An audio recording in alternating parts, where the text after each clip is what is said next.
تراویح پڑھنا سنت ہے یا فرض؟ سنت۔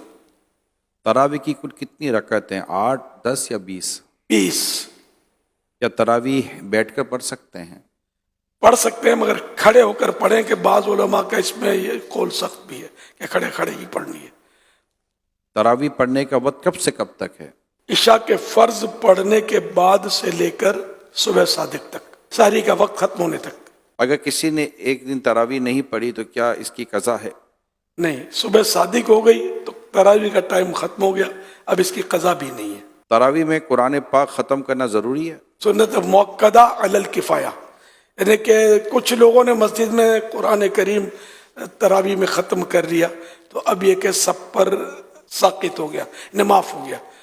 کسی نے بھی نہیں کیا تو پھر سب نے سنت موقدہ چھوڑی۔ تراویح میں 4 رکعتوں کے بعد بیٹھ کر دعا پڑھنا کیا ضروری ہے؟ 4 رکعت جتنا بیٹھنا مستحب ہے، اس کو تربیحہ بولتے ہیں۔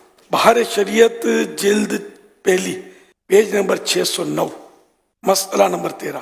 ہر 4 رکعت پر اتنی دیر تک بیٹھنا مستحب ہے جتنی دیر میں 4 رکعتیں پڑھیں۔ 5ویں تربیحہ اور وطر کے درمیان اگر بیٹھنا لوگوں پر گرا ہو تو نہ بیٹھے۔ تو یہ تو کہیں بھی نہیں دیکھا کہ جتنی دیر میں 4 رکعتیں پڑھی اتنی دیر بیٹھے، تھوڑا سا بیٹھتے ہیں، چلو نہ بیٹھنے سے تو اچھا ہی ہے کہ بیٹھتے ہیں۔ تو اس میں جو چاہے پڑھے، نفلیں بھی پڑھ سکتے ہیں، تلاوت بھی کر سکتے ہیں اس دوران۔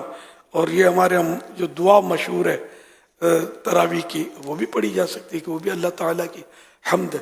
کچھ بھی نہ پڑھے بالفرض بیٹھا رہے تب بھی گناہ گار نہیں ہے۔